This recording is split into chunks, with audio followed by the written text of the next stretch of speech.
Hello guys, hello. Hello whoever who's watching or gonna watch. Welcome to the stream.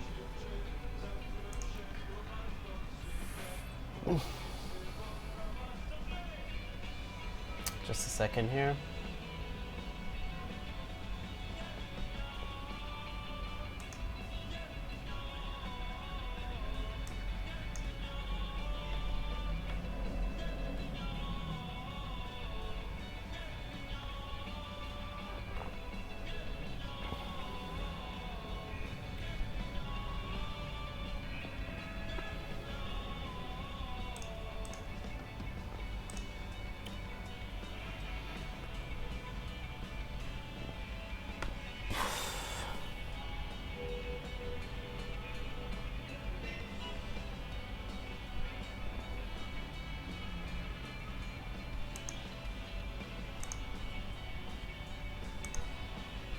Okay, so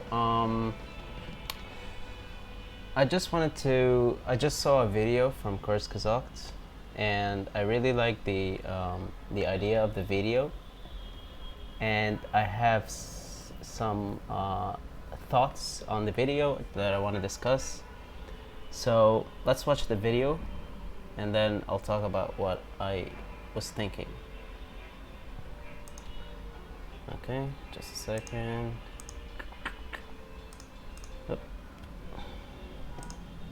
Human existence is scary and confusing. A few 100,000 years ago, we became conscious and found ourselves in a strange place. It was filled with other beings. We could eat some could eat us.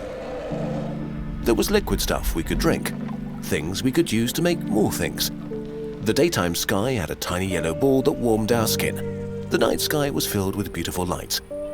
This place was obviously made for us. Something was watching over us. We were home. This made everything much less scary and confusing. But the older we got, the more we learned about the world and ourselves. We learned that the twinkling lights are not shining beautifully for us, they just are. We learned that we're not at the center of what we now call the universe, and that it is much, much older than we thought. We learned that we're made of many little dead things, which make up bigger things that are not dead for some reason, and that we're just another temporary stage in a history going back over 1 billion years. We learned in awe that we live on a moist speck of dust moving around a medium-sized star in a quiet region of one arm of an average galaxy, which is part of a galaxy group that we will never leave. And this group is only one of thousands that together make up a galaxy supercluster. But even our supercluster is only one in thousands that make up what we call the observable universe. The universe might be 1 million times bigger, but we will never know. We could throw words around like 200 billion galaxies, or trillions of stars, or bazillions of planets, but all of these numbers mean nothing. Our brains can't comprehend these concepts. The universe is too big. There is too much of it. But size is not the most troubling concept we have to deal with.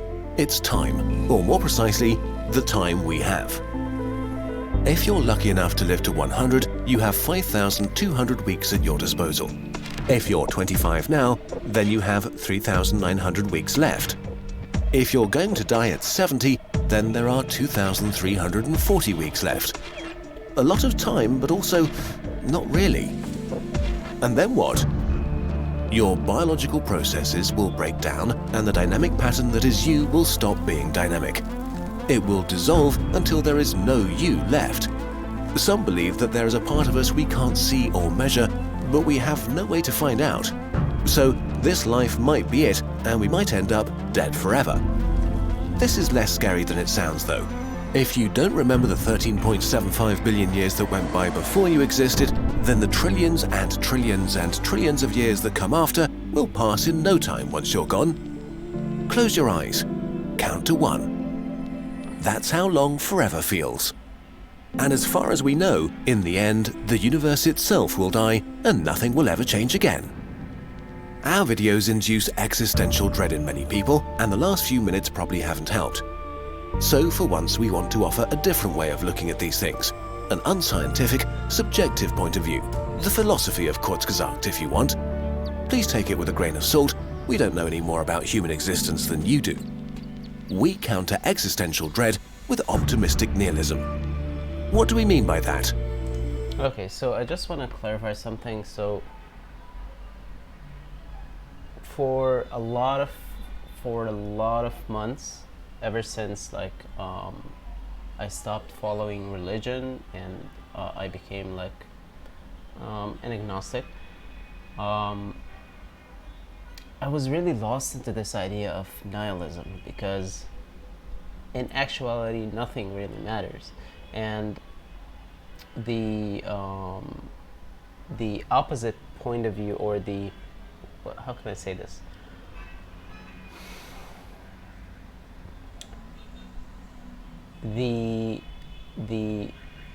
Okay, so let me just explain the nihilism. So it means like nothing matters, and yeah, so that's basically it. Nothing matters. So nothing you really do matters. Nothing you feel matters. Wherever you are, it doesn't matter. Who fought you, who cursed you, who disappointed you, who did anything to you, or what you did to anyone else, nothing really matters. So this idea is it's very depressing, because it's like the harsh truth, and I still think it is correct. It is actually, I mean, objectively speaking, it is correct, because nothing really matters. But the correct perspective to have on this subject is, instead of having the mindset of nothing matters, and which leads you to the conclusion, or to the point of doing basically nothing in your life, because nothing matters, the better thing to do is to think that because nothing matters, the best thing to do in this situation is to just enjoy life. And I mean, it's really dumb, just enjoy life. But okay, so let's watch the video. He's gonna explain it better. I'm having difficulties with explaining it myself. So let's continue watching, and I'll formulate what I want to say as we watch. Well, to summarize, it seems very unlikely that 200 trillion stars have been made for us. In a way, it feels like the cruelest joke in existence has been played on us. We became self-aware only to realize this story is not about us. While it is great to know about electrons and the powerhouse of the cell, science doesn't do a lot to make this less depressing. Okay, but so what? You only get one shot at life, which is scary, but it also sets you free. If the universe ends in heat death, every humiliation you suffer in your life will be forgotten. Every mistake you made will not matter in the end. Every bad thing you did will be voided. If our life is all we get to experience, then it's the only thing that matters. If the universe has no principles, the only principles relevant are the ones we decide on. If the universe has no purpose, then we get to dictate what its purpose is. Humans will most certainly cease to exist at some point. But before we do, we get to explore ourselves and the world around us. We get to experience feelings. Yeah, so the best thing to do is to just follow whatever you're interested in, and just keep aside all the fucking bullshit, all the rules, all the obligations, or the things you're supposed to do, and just focus on what you want. Just focus on what you enjoy, what you feel accomplished by doing, and just follow whatever you want, because this is the only thing that matters. Every other thing is just bullshit, and you're basically just wasting your time, because every second counts. Every minute that you're living is counted for, and you're not gonna get it again, and after that it's gonna be nothing. So if you were by some means you're just made to exist right now, and you had no say in that, so you didn't choose to exist, you just existed.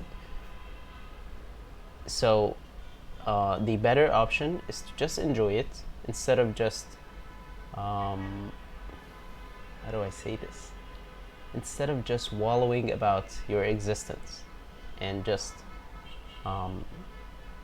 doing nothing basically and just waiting for your death, which what I used to do. I just sit in my bed basically 24/7, maybe wake up to eat, shit, and basically that's it.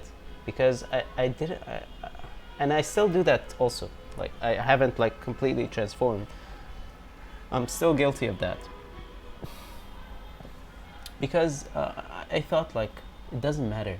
Why would I do anything? You know? In the grand scheme of things, it doesn't matter. And yeah. So the better mindset to have is because it doesn't matter. So because it doesn't matter, so what about just enjoying yourself and just experiencing like some great things in life that you would avoid because nothing matters. You get what I'm saying? It is very hard for me to explain, and I just want to remind everyone English is not my first language. So yeah, hopefully somebody got what I'm trying to say. Get to experience food, books, sunrises, and being with each other. The fact that we're even able to think about these things is already kind of incredible. It's easy to think of ourselves as separated from everything, but this is not true. We are as much the universe as a neutron star, or a black hole, or a nebula. Even better actually, we are its thinking and feeling part, the sensory organs of the universe. We are truly free in a universe-sized playground. So we might as well aim to be happy and to build some kind of utopia in the stars. It's not as if we found out everything there is to know. We don't know why the rules of the universe are as Hello, Axel Pockets. Hey bro, how you doing? How's your day going? they are, how life came into existence, what life is. We have Axel, hello bro. no idea what consciousness is, or if Good we to hear. are alone. Where are you from? What do you think about this topic that we're watching?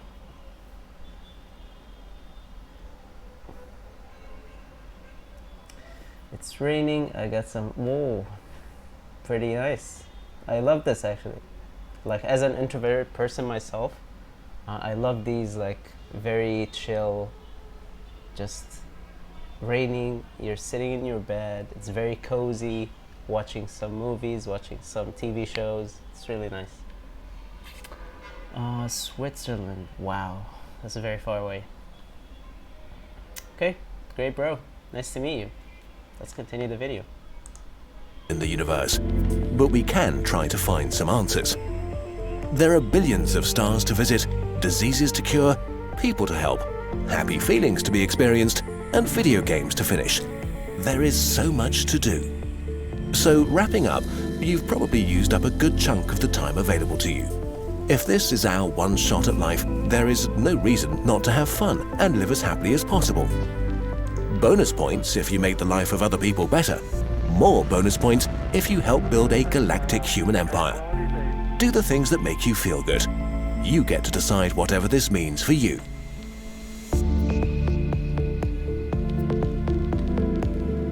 Yeah.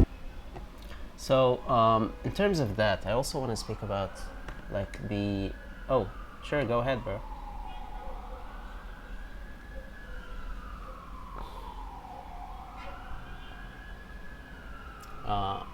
The delay. I mean, can I suggest an anime video? Sure, go ahead. I just wanted to talk about something, like the world conflicts. So, if you take what we just watched into consideration,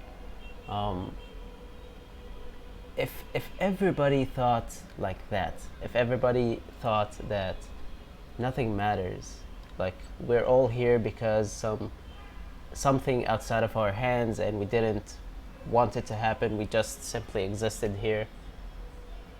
If everybody thought like that, why would somebody care about land? Why would somebody care about power? Why would somebody care about like oil? Like, you know, we would just simply exist to enjoy ourselves, to just live a peaceful life, and just carry on till we die.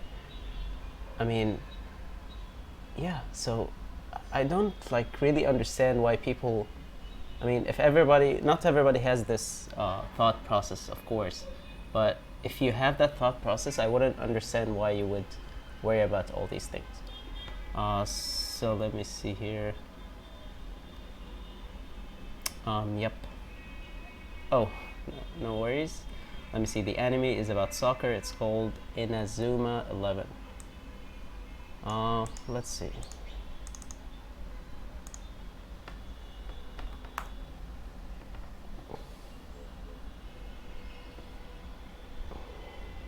I don't really like watch a lot of soccer, so. Do you have a video that? Yeah, show me. Send me the link.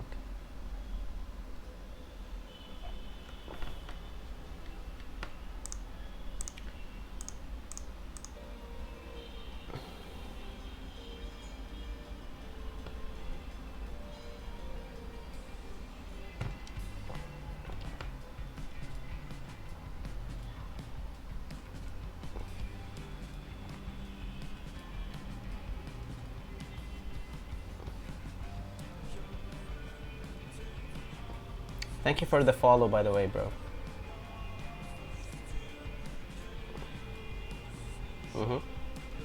I'm waiting for the link.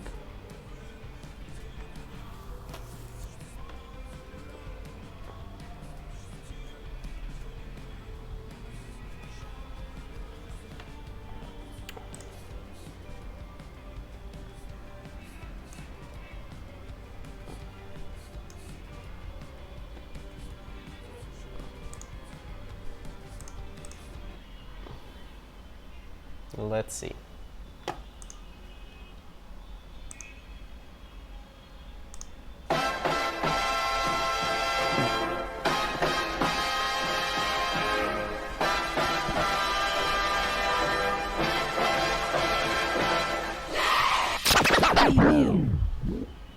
Anime. Video games. An intertwined art form, I must say so myself. When people think of anime based on them darn video games, most people think of Persona 4 the animation, the Fates franchise, or Steins Gate, which are all great in their own right, but who cares about that? What about sports anime, huh? Well, some people love Kuroko no Basket, or Haikyuu, or Free, which isn't much of a sports anime and is more of a cute boy show. But hey, what do these two things have in common? They're both the genres for the most underappreciated anime of all time. Made by Level 5, the creators of Professor Layton, Yokai Watch, and frickin' Ni no Kuni, Inazuma 11 the GOAT. The original anime was made in 2008 during a time where if Americans didn't care, to be honest, no one did. It was also based on a DS game that only came out in Europe, so I gotta be fair here and say it was doomed from the start. And even nowadays at the new season, like, Aries was put on Disney XD, then got cancelled halfway through, which makes sense, because you can't release a sequel to a show that never aired over here. You fucking idiots. Well, thank God I was born in Europe, so I got to experience Inazuma 11 firsthand. And Jesus Christ, you guys are totally missing out. But what is Inazuma 11 really? And why should you watch it? Well, let me catch y'all up to speed with a quick, mostly spoiler-free summary of the 3 major arcs of the franchise. Let's go. Arc 1, the Football Frontier arc. This is where we're introduced to our main character Endo Mamoru and his soccer team, the Raymon 11, as they battle in the Football Frontier tournament. They start their journey as some hella weak kids who can't even make a goal, but then we follow them through this long and hard-pause journey. Here we're introduced to the main concepts and ideas of the show, but most importantly, the power system. Yeah, this show has a power system. This ain't your normal sports anime, and the power system. What the fuck is this hairstyle? What is this? Okay. the power system. Yeah, this show has a power system. This ain't your normal sports anime, and the power system here is Hisatsu. It's chakra or nen-like energy that the players can use on the field to do some super cool attacks, and let me tell you, this is BADASS. That spells badass. We also meet our most important key players in the show, the aforementioned Endo along with Gonjin, Kazemaru, and my boy Kido the Goat Yuto. Woo! The arc isn't just football matches though, it's also intertwined with a plot about the commander, Kageyama Reiji, and how he connects to all the tragic events that our heroes have gone through, including this kid's dead grandfather. Yikes. Anyway, by the end, our heroes prevail against evil and win the tournament. Next is the Aelia Academy arc. Now you must be asking, what the f is an Aelia Academy? Well, you're gonna have to stick with me here. After Raymond wins the tournament, they head back to their school and shit is destroyed. The culprits? Aliens. Just stick me on this. These aliens said they came over to take over the Earth and stuff, and will fight the planet with their most popular activity, football, which is a real fact. Wait, what the fuck is this? Look it up. Our heroes get their asses handed to them, but Endo doesn't back down. So with the help of a new coach, they decide to travel across the entirety of Japan to gather the strongest players around and keep fighting them darn aliens. These new characters include the president's daughter, a prankster, a surfer, Black China, and the coolest boy on the team. Literally. Black China. But we'll talk about that later. Towards the end of their journey, big old spoilers here, skip to this time if you don't want to see it. We learn that the aliens aren't aliens. Yeah, actually, it was a plan by an eccentric millionaire to dethrone the government. Trust me, it makes sense in context. Anyways, our heroes try their hardest, and with trial and error, prevail against evil. Last, but certainly not least, is the FFI arc. FFI stands for Football Frontier International. Yep, a world tournament. A few months after the defeat of Aelia Academy, Endo gets called up to the school and sees his allies, and even some old foes, have all been called up to represent Japan in a world tournament. Throughout the longest arc in the series, we see our heroes fight different teams from different countries and grow as a team and as friends.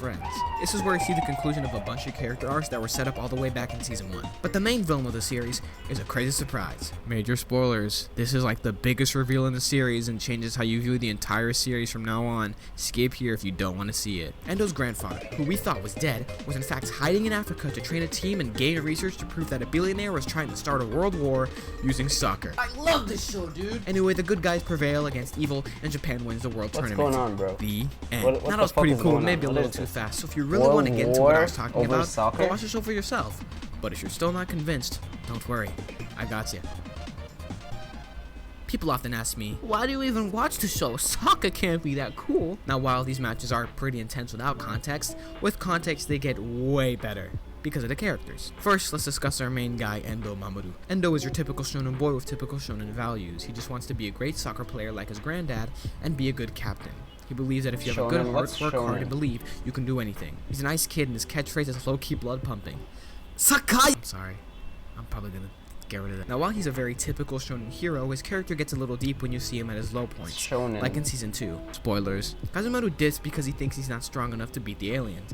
And Endo tried his damn hardest to get him to stay, but he still leaves. And at this point, a bunch of characters from season 1 have already been injured, and a few have already left. So, this is where we see Endo in a depression-like state, where he's just on the roof, not moving. And it's sad to see someone like this at his all-time low, because he just wants to be a great captain. One of the goals of a captain is to keep the team together. He thinks he failed. Now, what gets him to play again isn't his friends telling him, or even his love interest saying something. It's hearing Tachimukai. Tachi is a character who at this point is a parallel to Endo. Literally, he's a guy who learned how to do Endo's signature move, God Hand, by just watching it. And God Hand is a move that takes loads of time and effort to learn. He's someone who's on a weak team that can't even compete in tournaments because they're so unknown. He's also hella scared to talk to people, but Endo seeing this kid, trying again and again just to learn a new move, inspires Endo and reminds him of his morals that he once forgot, to never give up. That's called good writing, baby! Now, Endo's not the only good character. Goenjin's arc during the first season is pretty tear-jerking, and Kido's 3-season arc is one of my favorites, but a big problem with the first season is that a lot of the main casts aren't very memorable. Of course, I remember Endo, Goenjin, Kido, Kazemaru, Domo, Ichinos, Kabayama, but the rest of the team is sort of just... I can never learn these names. What the fuck are these names? I mean, I'm not a huge anime person. What animes have I watched? One Punch Man, Death Note, and right now I'm watching Attack on Titan. That's basically it. Just boring. Like, who the f is this guy? But by the second half of season 2, every single character in the cast has an interesting design, personality, and power set. One of, if not my all-time favorite, is Fubuki Shiro. Okay, sure, dude. When we're introduced to him, the coach calls him someone who's both a good striker and a great defender, something that in the show, and a little bit in real life, is sort of unheard of. And when we meet him, he's just a happy, quiet boy. He's polite and calm and even gets scared by simple avalanches. But eventually, we slowly That's okay. get a glimpse. I'm just, I have time to waste here, so I'm just, yeah, I'm good to, discover new things. Of the other I mean, it's side not of his really, character. I'm not really that interested in it, to be honest. We're in a practice match. but I'll when give Kabuki it- shows I'll off give his it a skills shot, to the so- team, he starts off only defending, and he's pretty good at it. But suddenly, Okay, let's watch the clips.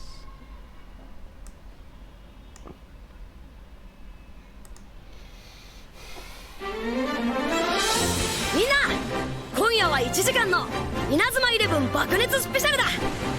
そこで That's a 番 whole 組を応援してくれ episode, ている though. みんな That's に not a clip. 豪華お楽しみ袋をプレゼントするぞ。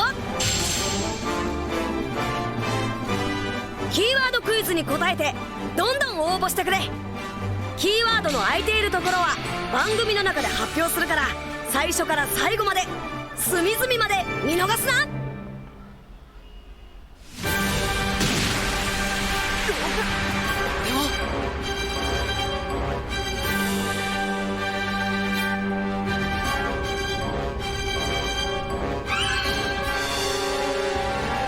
ヒップしろ。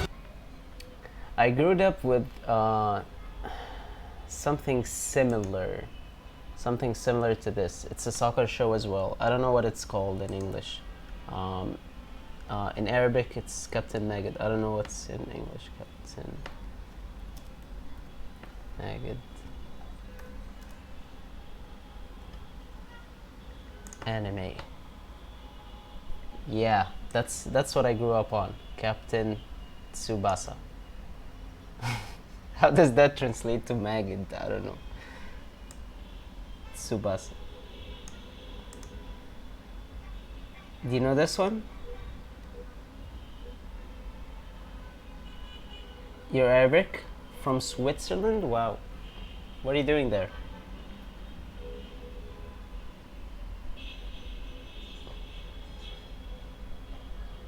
Mm-hmm.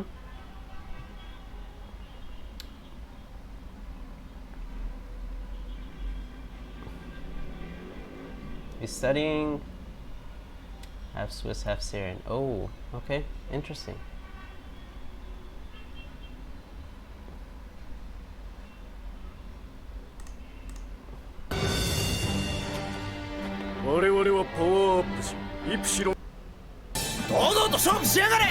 So these are the aliens, I guess. 大門ゴール前にボールが当たった。そこへ走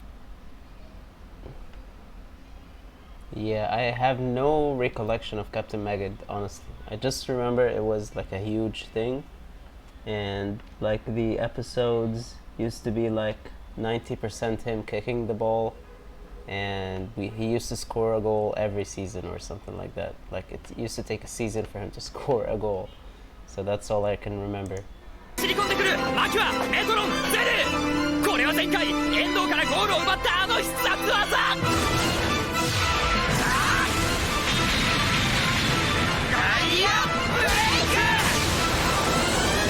強烈なシュートがライモンゴールめがけ飛んでいく。この必殺技もパワーアップしている遠藤ピッチ。今です遠藤さん。行くぜじいちゃん、究極奥義。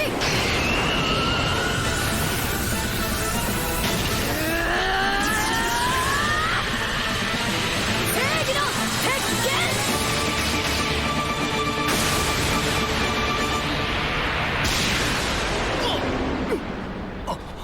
弾き返した。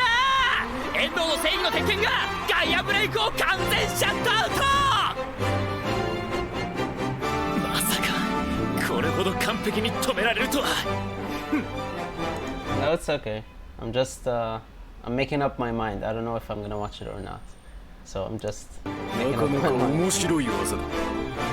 聞いていた通り、いやそれ以上だエンド。この手応え、さすが究極奥義だ。だなあいつが。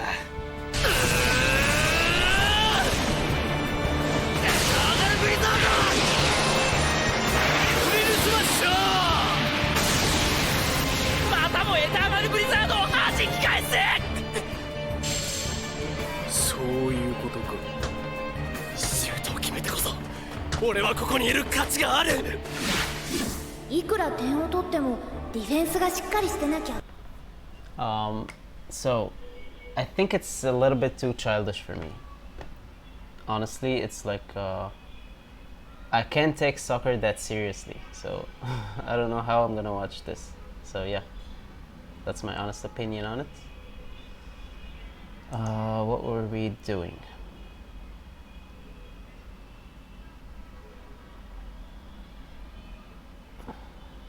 What is this? I tried to warn you.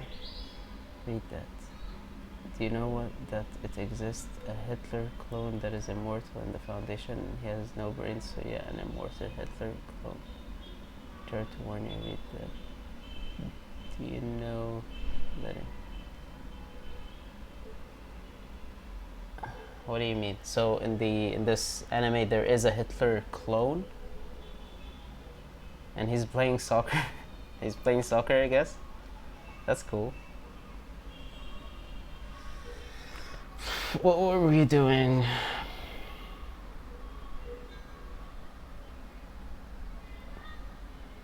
Honestly, I have nothing else. I just wanted to talk about this idea that if people all thought like that, like if people didn't take the world really seriously, there wouldn't be any issues in the world.